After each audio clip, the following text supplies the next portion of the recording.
Bonsoir à tous, bienvenue sur le plateau Equinox, votre décryptage quotidien de l'actualité de lundi à vendredi, 19h-21h, 18h-20h en temps universel. Plusieurs milliers de Camerounais de la diaspora ont assisté samedi 31 mai au meeting de l'opposant et candidat à la présidentielle d'octobre, Maurice Kamto. Face au président national du mouvement pour la renaissance du Cameroun, une foule enthousiaste, faite essentiellement de militants et de sympathisants. 10 000 selon les organisateurs. La place de la République avait été accordée ce samedi-là aux organisateurs pour 10 heures seulement, pas plus. 10 heures, heure de mise en place. 13 heures, heure du début de l'événement. 18 heures, heure de dispersion avec démontage jusqu'à 20 heures. 5 milliers de personnes réunies dans cet espace de 3 hectares situé à la limite des 3e, 10e et 11e arrondissements de Paris sont repartis chez elles sans troubler l'ordre public. Meeting de Paris sans trouble à l'ordre public, madame, monsieur, c'est le fait du jour.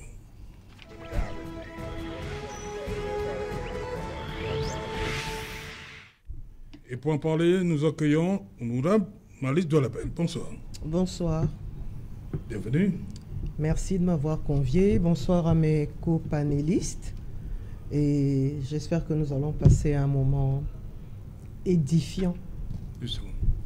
À côté de vous, Jean-Robert Wafo. Bonsoir. Bonsoir Saint-Jean-Autour, bonsoir à tous mes copanélistes ainsi qu'aux millions de téléspectateurs qui suivent cette prestigieuse émission. Un bonjour particulier, n'est-ce pas, à tous les militaires et sympathisants du Front pour le changement du Cameroun. Ok. Maître Augustin Kefak, bonsoir. Saint-Jean, bonsoir. Un bonsoir particulier aux agents de NEO qui s'occupent de la lumière dans votre secteur. J'ai l'impression que toutes les fois que je viens ici, vous êtes toujours dans le noir. Vous ne payez pas les factures ou bien c'est programmé pour qu'on ait toujours un groupe électrogène qui ronfle toutes les fois qu'on vient à Equinox. Il faut qu'ils améliorent parce que c'est la chaîne du peuple. Un bonsoir à tous mes amis qui m'ont permis de vivre à leur manière le meeting de Paris, c'est-à-dire que le respect à l'ordre public, le respect qui a toujours caractérisé ce parti au Cameroun, malgré les interdictions. Merci. Ok. Charles Dikam, bonsoir. Bonsoir Serge Alain, bonsoir à vous nombreux téléspectateurs, bonsoir, un bonsoir particulier à mes amis de Paris, ceux notamment du comité d'organisation. Vous avez fait, on a vu, comme on a coutume de dire chez nous. Merci beaucoup. Je ne saurais ne pas penser à ceux des nôtres qui sont toujours dans les prisons de ce pays, pour des raisons que jusqu'à présent j'ignore. Mais voilà, le chemin est balisé. Nous serons bientôt ensemble. Je reste avec vous, Charles Dikam. Vous dites, ils ont fait, on a vu. Est-ce que le problème, c'est les organisateurs? Oui, quand je dis la thématique, sans trouble à l'ordre public. Oui, non. Ils ont organisé, mais on pouvait s'attendre à, bien évidemment, une interdiction. Comment comprendre cette situation de ce côté-là? On est là-bas, c'est un pays civilisé. Qui respecte ses lois et où la démocratie n'est pas un vain mot. Le MRC existe depuis 2012. Je mets au défi quiconque autour de cette table de m'indiquer un seul événement organisé par le MRC où il y a eu ne serait-ce qu'une bouteille de cassé, ce qui n'est pas le cas de tous les autres partis politiques. En premier, celui qui nous qualifie de petits. Alors, ils ont taxé ce meeting de minable. Oui, mais bon, venant d'eux, rien ne me surprend. Rien ne me surprend. Ce que j'admire beaucoup, c'est que finalement, le RDPC, ils sont déjà dans la posture des opposants. Parce que j'ai l'impression qu'ils ne savent pas que ce sont eux qui sont au pouvoir. Ils passent leur temps à commenter les événements du MRC et à les critiquer particulièrement. Ils sont les seuls? Non, comment? Ils sont les seuls à les commenter? Les principaux... Mais c'est normal, vous devez vous attendre à ça quand vous faites de l'actualité. Oui, mais bien sûr, mais ça fait... Certains diront même que vous faites de la météo politique. Nous la faisons depuis 7 ans. 8 ans pour ne pas exagérer. Nous la faisons depuis 8 ans. Et c'est toujours un petit parti politique voilà, qui encore ce soir à 20h ou à 19h retient l'attention des Camerounais. Donc il y a quelque chose. Hein? Il y a Dieu dedans, non? Voilà. Donc ce que je voulais dire, c'est que le meeting a été organisé dans les règles de l'art. tout s'est passé comme prévu. Je ne craignais pas de troubles à l'ordre public parce que nous n'avons jamais connu cela. Qu'en France, plus qu'ailleurs, les dispositions sont prises pour que ce genre de choses n'arrive pas.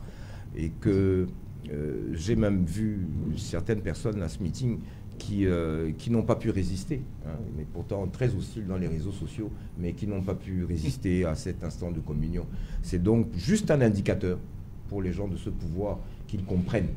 Mais je crains qu'en fait ce type d'image ne les renforce dans leur position, parce qu'ils s'imaginent un jour le stade Omnisport ou la poste centrale à Bonanjo inondée. Ce sont des images qu'ils ne veulent pas que les Camerounais voient. Ce sont des images qu'ils ne veulent pas que les Camerounais voient. Mais les Camerounais les ont vues. Ça s'est tenu comme on l'avait souhaité. C'est dommage que nous ne puissions pas nous réunir de la même manière chez nous, dans notre propre pays. Parce que... Vous dites qu'ils ont mobilisé, je vais citer le secrétaire général adjoint du comité central du RDPC, il dit heureusement que les Parisiens se mobilisaient ce même après-midi pour la finale de la Champions League dans les bars, les snack bars environ, où nous avons passé des heures en toute tranquillité. Non, mais plus d'amateurs de foot que des lecteurs potentiels. Je crois que Grégoire avait bu beaucoup d'alcool cet après-midi-là. D'abord, le foot, c'était à 20h.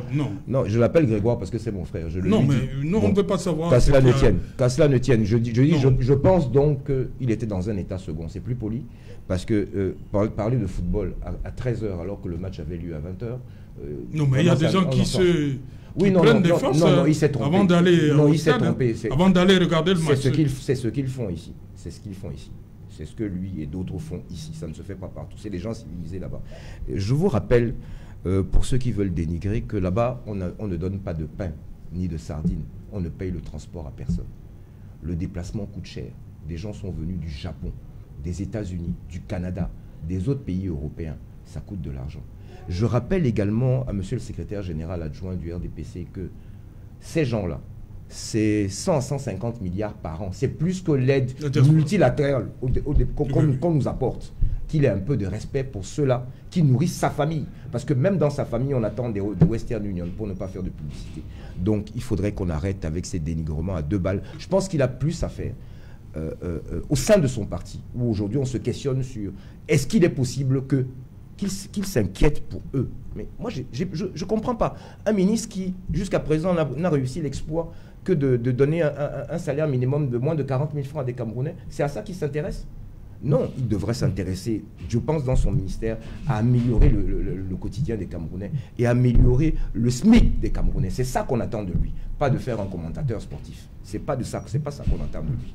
Vraiment qu'il se concentre, tout comme, bon, l'autre il est habitué, on le voit dans les réseaux sociaux, et il n'a rien à faire, d'autant plus que son patron est rentré. On a l'habitude, mais de grâce, tout un ministre de la République. Il dénigre qui? Des Chinois? Ce sont des Camerounais. Ce sont des Camerounais. Et c'est ce qu'on leur a répété la dernière fois. Malgré que vous ayez un second passeport, un troisième passeport, vous êtes avant tout Camerounais. Et c'est l'une des raisons pour lesquelles nous y étions. Parce qu'ils comptent. Autant que les Camerounais d'ici comptent, ils comptent pour nous. Personne autour de cette table ne peut non plus me dire qu'il n'a pas un frère, un cousin, une tante à qui il fait appel de temps en temps, ou qui nourrit une partie de nos familles, nous qui sommes assis à cette table. De grâce, cessons de faire la politique politicienne, sachons reconnaître à l'autre ses mérites, c'est tout. Hein. Sachons reconnaître à l'autre ses mérites. On a tenu un meeting hors de nos frontières. Ce meeting a été une éclatante réussite. Il faut l'encourager, que d'autres en fassent autant s'ils peuvent. Voilà. Jean-Robert Wafo, d'abord, un meeting en France. Qu'est-ce que c'était minable ce meeting, si médiatisé depuis des mois, où les organisateurs annonçaient retrouver en millions la diaspora camerounaise du monde entier.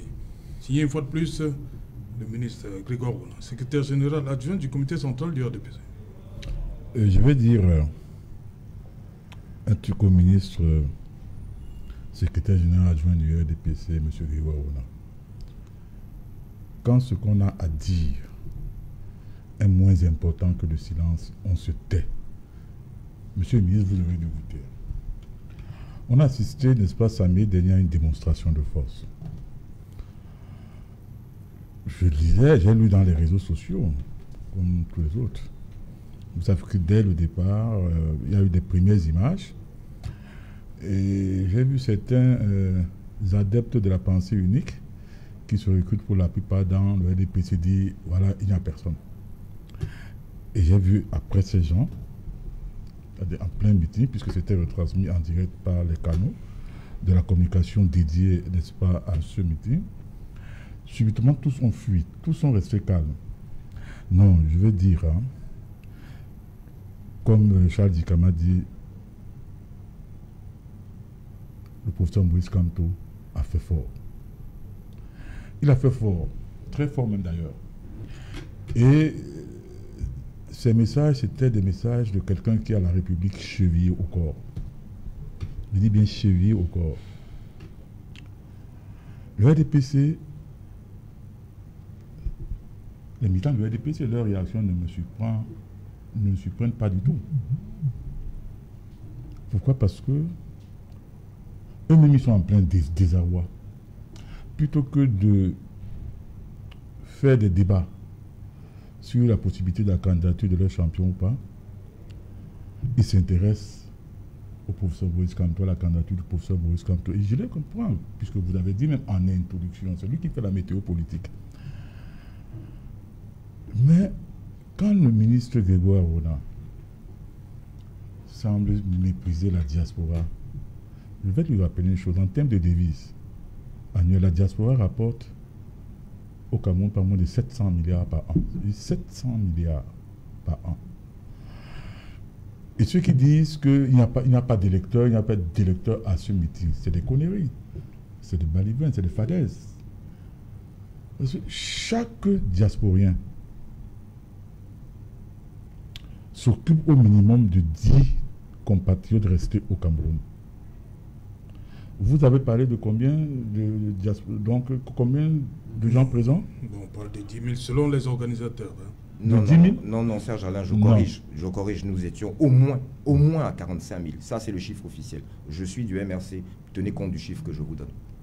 Ouais, moi, j'ai lu également quelque part de 10 000. Oui, je ne sais pas qui l'a fait, mais qu'on laisse le corps. Un média français. Non. Un média français. Non, je parle, moi, du comité d'organisation du MRC, donc de la voix du MRC. Ok. On va aussi chercher les chiffres de la préfecture. Non, qu'à cela ne tienne, la place de la République était noire de monde, c'est ce qu'il faut retenir, c'est l'essentiel. Oui, allez-y. Et c'est une très grande place d'ailleurs. Prenons 45 000. Chaque compatriote de la diaspora s'occupe d'au moins 10 Camerounais. Ça fait déjà 450 000 voix. 450 000 voix? Bien sûr. 45 000. S'ils s'occupent de 10 personnes ici. Ça, c'est le minimum. Tous sont en âge de voter? Il dit d'au moins 10 personnes. Il dit en âge de voter. Je ne compte pas ceux qui ne sont pas en âge de voter. Je dis ceux qui sont en âge de voter. Et leur rôle dans l'économie camerounaise, je l'ai dit, la diaspora rapporte en termes de devises 700 milliards de francs CFA. Qu'un ministre de la République puisse se permettre de les négliger. Ça aurait pu être quelqu'un d'autre que moi j'aurais compris, mais un ministre qui est là depuis 20 ans, qui se permet, n'est-ce pas, de mépriser notre diaspora. Je me pose bien la question de savoir si lui-même est encore dans ce pays, s'il est au contact des réalités de ce pays. Je ne vais pas trop insister dessus parce que je ne veux pas en faire une fixation. Mais je dis, c'est être déconnecté des réalités de ce pays. Et parlant donc de ce meeting, les Camerounais de la diaspora, d'abord je leur tire un grand coup de chapeau, un très grand coup de chapeau. Je tire aussi un grand coup de chapeau, n'est-ce pas, aux organisateurs, parce que ce qu'ils ont fait était tout simplement impressionnant, stratosphérique. Maintenant, le professeur Kamto, il a lui-même dit qu'il est prêt. Et il est prêt. D'ailleurs, il a démontré qu'il est prêt. La suite viendra pour chuter sur le ministre Grégoire Rona, plutôt que de gesticuler à travers des sorties malvenues. Il ferait mieux déjà de faire ses cartons, n'est-ce pas, avant la présidentielle d'octobre 2025. Avant l'élection? Oui. Comment ça? Mais il gagnerait à le faire, comme ça se passe ailleurs. Quand les gens voient la tornade républicaine, c'est-à-dire que s'annoncer, les gens commencent déjà à faire... Il y a d'abord le conseil électoral qui doit se... Je dis qu'il fasse... Je ne suis plus sur ce débat du conseil électoral. Le professeur Moïse Kamto sera candidat. Il dit, ils insistent sur ce débat.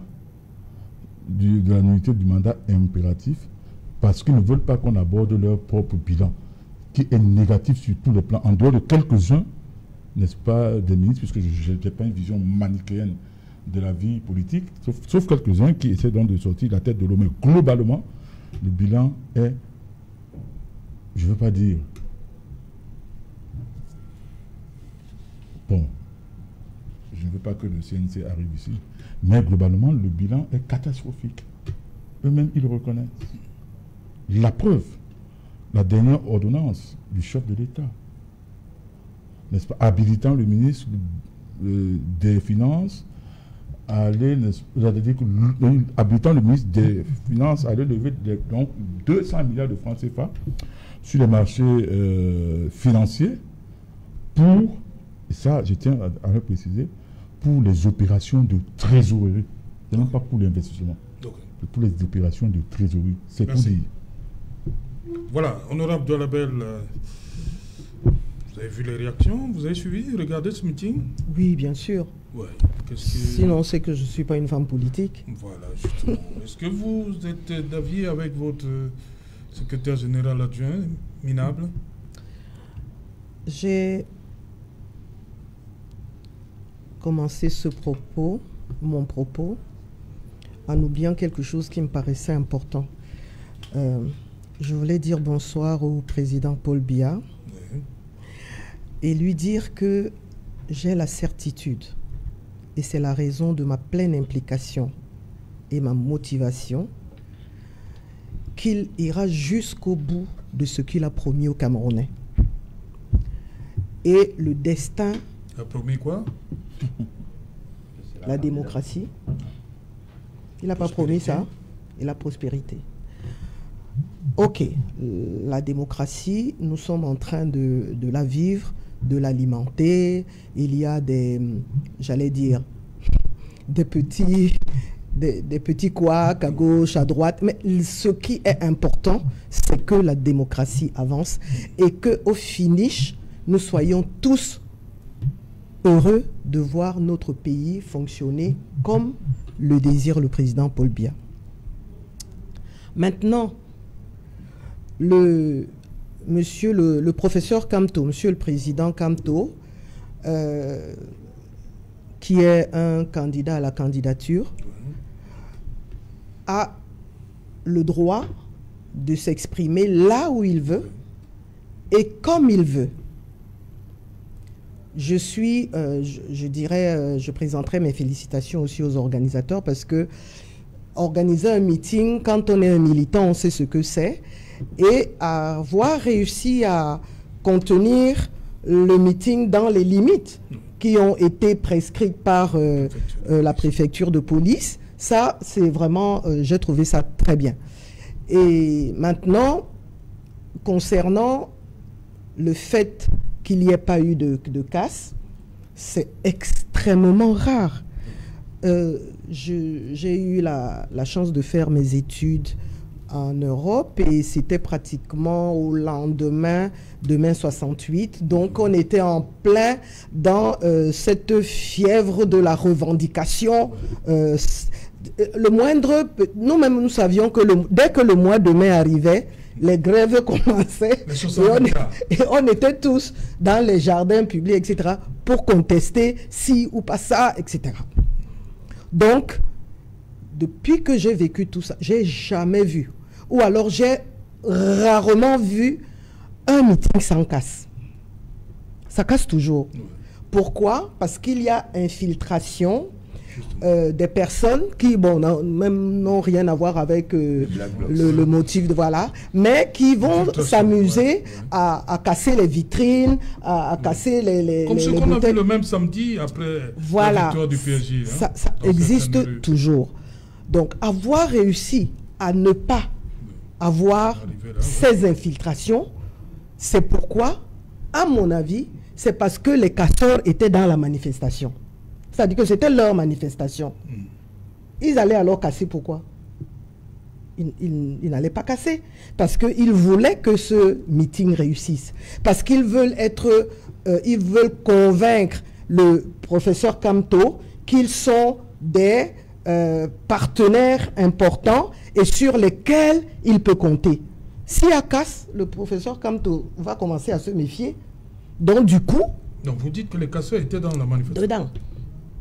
Dedans. Comment vous le savez? Non, ne parle pas, pardon. Je t'ai laissé parler jusqu'à ce que tu finisses. Laisse-moi expliquer. Quand on organise un événement comme celui-là, il y a le cœur de l'organisation, c'est-à-dire ceux qui savent pourquoi ils sont là et quel message ils veulent faire passer, etc. Mais tu as aussi des gens qui sont là pour eux-mêmes, pour démontrer, montrer leur importance, leur qualité, etc., etc. Et je pense que clairement, on ne peut pas avoir vu la basse se déployer, parce qu'il faut appeler le chat, la basse qui, pour exprimer leur mécontentement, ont souvent utilisé des méthodes qui ne sont pas admissibles.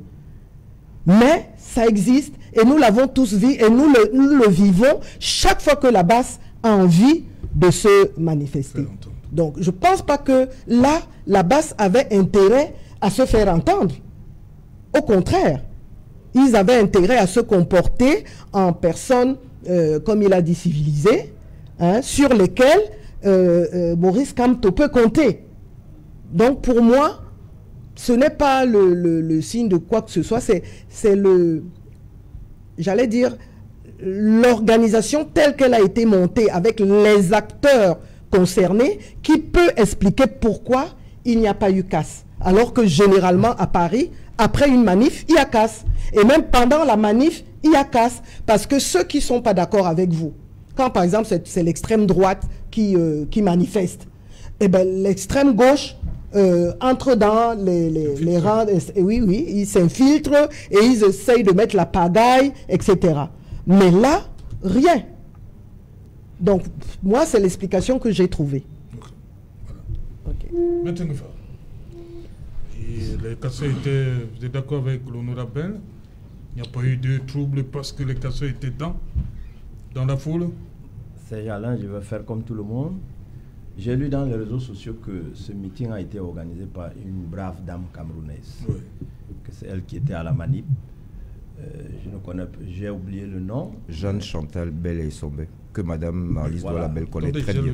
Jeanne Chantal, tout au moins, on connaît la famille. Belle-Essombe. Abdelaziz Moundé Djimam. Abdelaziz Moundé.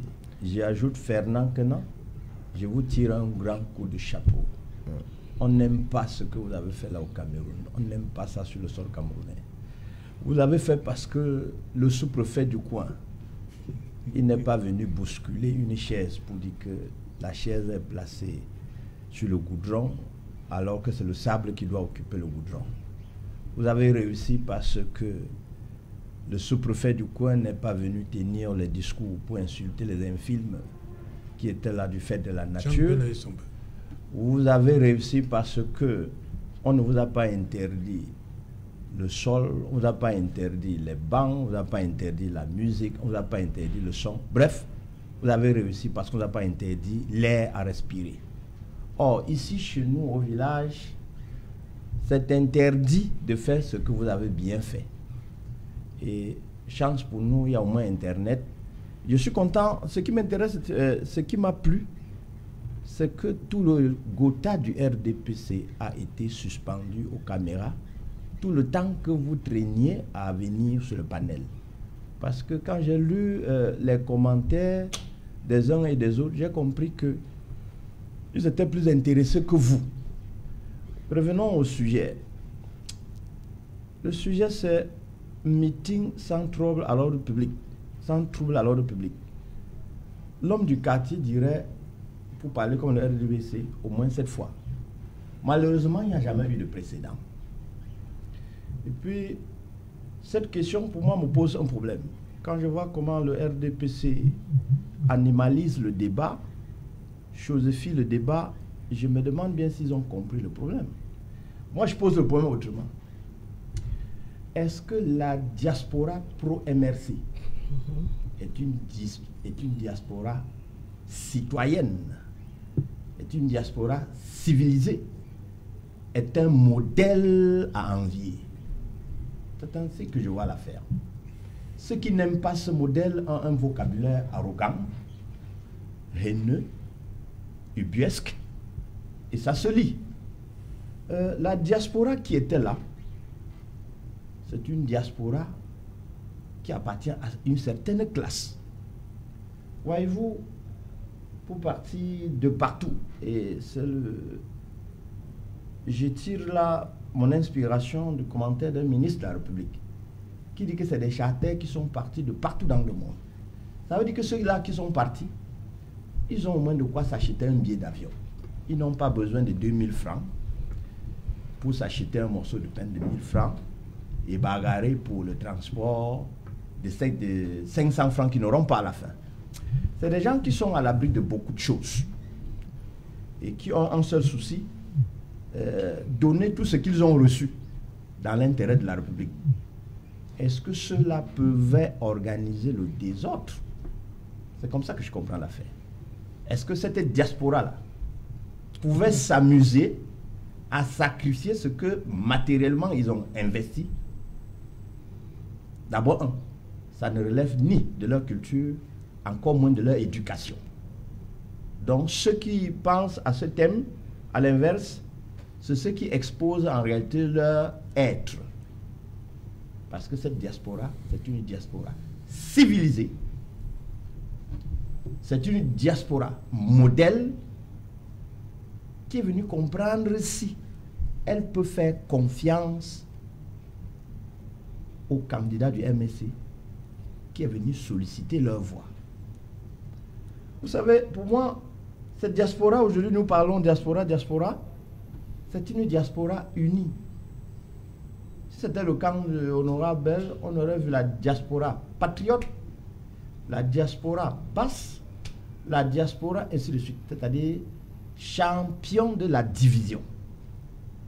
Et j'ai été heureux de savoir qu'elle n'a pas pu soulever le mot de diaspora patriote parce qu'elle est entrée dans la danse de l'union, de la communion. Ça veut dire que ne serait-ce que de ce point-là, la diaspora qui s'est réunie le 31 à Yaoundé a fait son effet sur les champions de la division, sur les champions de la désunion.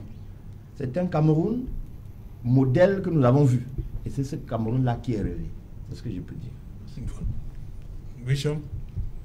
Je vais commencer par relever quelque chose qu'a dit Mme Dolabel tout à l'heure.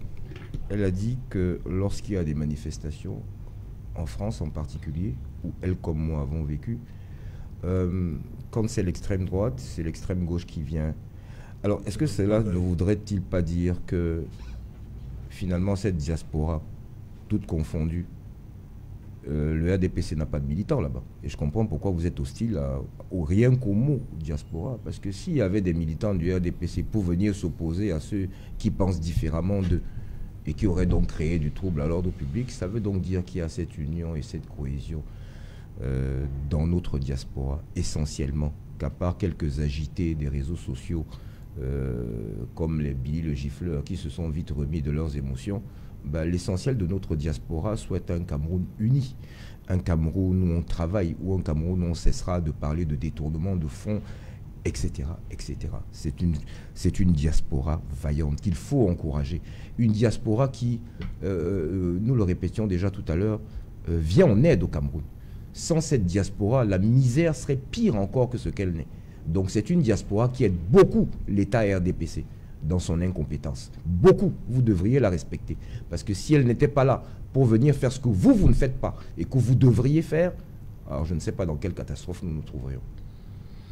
Ok, Jean-Robert Wafo, faut dire qu'il y a l'organisation, il y a les organisateurs, mais il y a aussi les autorités administratives. C'est bien encadré par la police. Même au Cameroun, c'est prévu. Mais on ne comprend pas toujours pourquoi l'autorité administrative se projette toujours dans risque de trouble à l'ordre public. Je vais vous prendre un exemple simple. Quand on installe un sous-préfet ou un préfet,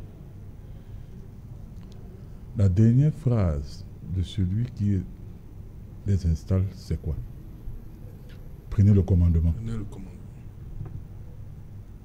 C'est ça que eux, pour eux, le commandement, quand on leur dit prenez le commandement, ça veut dire qu'ils doivent être au-dessus, n'est-ce pas, des lois de la République.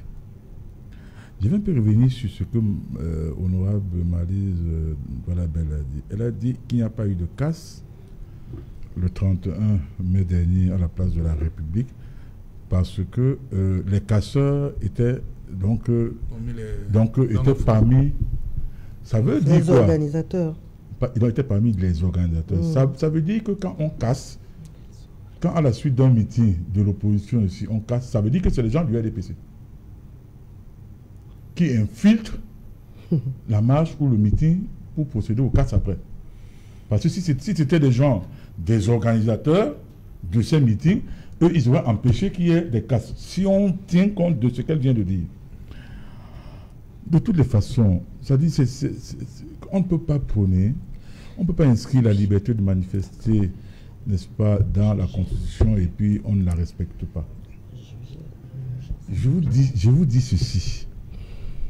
Si le RDPC est dans la faiblité extrême, en cette veille de convocation du corps électoral, c'est parce qu'il est conscient de ce qu'il va perdre les élections. Le RDPC est conscient qu'il va perdre les élections. Il faut déjà avoir un candidat. Hein. Tout à fait. Et j'ai une pensée ici pour Léon Teller Onana. Et d'autres. Et d'autres qui cherchent à réveiller leurs camarades comme l'honorable Malise Douala-Bel qui se comporte, n'est-ce pas, comme l'autruche. C'est-à-dire que qui est cet animal qui, voyant le danger venir, préfère plutôt enfoncer la tête dans le sable. Dans le sable. Votre moment arrive à sa fin. C'est pour ça que le professeur Moïse Kamto, un meeting comme celui-là, vous donne des urticaires, vous donne des insomnies. Allez également organiser un autre meeting, là-bas, et puis on verra. Ce que je ne comprends pas, parce que même avec le pain sardine, vous n'arriverez plus à mobiliser les gens. Le problème, c'est ça. Dans votre fort intérieur, si on vous demandait donc de parier qu'il pouvait y avoir autant de monde, 45 000 personnes à la place de la République, pour le meeting du professeur Maurice Kamto, vous n'auriez, même dans vos rêves, vous n'auriez pas imaginé.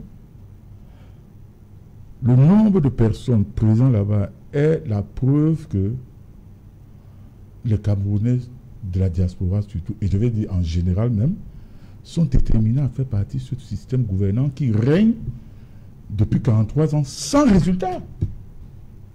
Je dis bien sans résultat.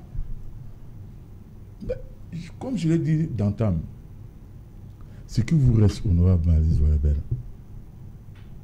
c'est de partir dans la paix. Encore que j'ai été touché par la déclaration du professeur Maurice Kamto, qui a dit qu'il va assurer qu'une fois au pouvoir, il va assurer la sécurité de M. Biya et de sa famille. Mais tout en précisant que ce que votre champion a appelé les voleurs à col blanc, c'est ça, non? Prévaricateurs. Les prévaricateurs, les bandits à col blanc, ils vont rendre gauche. C'est lui-même qui l'a dit, hein, c'est votre champion. Mais il n'a pas pu le faire, il a fait ce qu'il a pu faire, il n'a pas fait tout ce qu'il fallait faire. Le professeur Maurice Kamto viendra, n'est-ce pas, comme il a promis, mettre en mouvement la justice pour le cas de prévarication. C'est clair. Moi, je dis, maintenant, je demande aux Camerounais, humblement au nom du FCC, d'aller massivement s'inscrire sur les listes électorales. Il est temps, pour ceux qui retardent encore, qu'ils aillent massivement s'inscrire sur les listes électorales. Le professeur Kamto l'a demandé une fois de plus. Et je réitère sur ce plateau. Le RDPC est agonisant. Et comme Charles a dit tout à l'heure, ils n'ont même pas encore de candidat. Avec votre permission, Serge, je voudrais, tout en évitant de faire du juridisme de quartier, je voudrais quand même attirer l'attention des Camerounais. Il faut qu'on soit responsable. La langue que nous utilisons actuellement pour échanger entre nous s'appelle le français. Il y a une académie qui s'appelle l'Académie française. Lorsqu'elle a dit que jaune s'écrit avec un E, plus personne ne discute. Il y a une autre académie mondiale qui s'appelle le Curatorium. Ils sont 18 à travers toute la terre entière, 18, 3 Africains, dont Maurice Kamto. C'est l'Académie française du droit, pour expliquer de manière terre à terre. Mais bon sang, si en matière de droit, vous ne respectez pas ce monsieur, vous allez respecter qui? Vous allez respecter qui? Ce débat avec lequel on nous enfume depuis 3 semaines. Lequel d'entre eux peut parler droit avec Maurice Kamto? Votre président national, Paul Biya, l'a choisi pour Bakassi, à qui on a remis les emblèmes du Cameroun lorsque le Bakassi a été rétrocédé au Cameroun. Il n'y avait pas de ministre d'État dans la tribune. C'est à ce même Maurice Kamto qu'on a remis les emblèmes du Cameroun, les armoiries du Cameroun. Ne mettez pas Jean-Robert. Il y a eu une première équipe qui a... Les armoiries du Cameroun. Il faut préciser. Alors celui que votre patron, celui que vous idolâtrez, celui pour qui il a de la considération, au moins pour ce qu'il a appris à l'école, là où il excelle, voilà des nains politiques qui se lèvent. Mais moi, je ne parlerai pas aux sources humaines face à toi. C'est ce que tu as appris à l'école. J'ose espérer que tu as excellé dans ce que tu as appris à l'école. Mais respectons au moins, comme on dit ici, nos couloirs. Qu'est-ce que c'est que ce vacarme de gens? Mais c'est un professeur agrégé. L'agrégation est un concours. À 31 ans. La plupart de ceux qui bavardent sur les plateaux, là, ils sont quoi? Ils sont quoi? Ils ont le titre de professeur parce qu'il y a quelqu'un qui a signé au bas d'un document. Parce qu'ils ont organisé des colloques. Mais soyons sérieux. Soyons sérieux. N'aimez pas l'homme. Je veux dire, venez en contradiction de ses idées politiques. Mais respectez son parcours. Quand Maurice Kamto parle de droit, que les autres se taisent. Qu'ils se taisent. C'est une sommité mondiale. Quand même à la cour de la haie, on a un problème de droit. Une parenthèse ou bien tu lui as donné une prise de parole que... En tout cas, je pense que c'est encore lui le modérateur sur ce plateau. Souffre d'entendre ce que je dis parce que ça, tu n'as rien à y opposer. Tu n'as rien à y opposer. Ce n'est pas juste. Non, je demande aux Camerounais qu'on apprenne. Ce n'est pas juste. Tu as une prise de parole qui t'est réservée. Mais quand c'est la mienne, tu me laisses parler. Sauf si tu voulais juste... Là, tu viens de m'interrompre, là. Non, mais toi, tu n'avais pas le droit. Tu n'avais pas le droit. Ça fait mal ce que je dis. Tu n'avais pas le droit. Ça fait mal ce que je dis. Non, tu ça fait mal ce que je dis. J'aime pas l'injustice. Je n'aime pas l'injustice.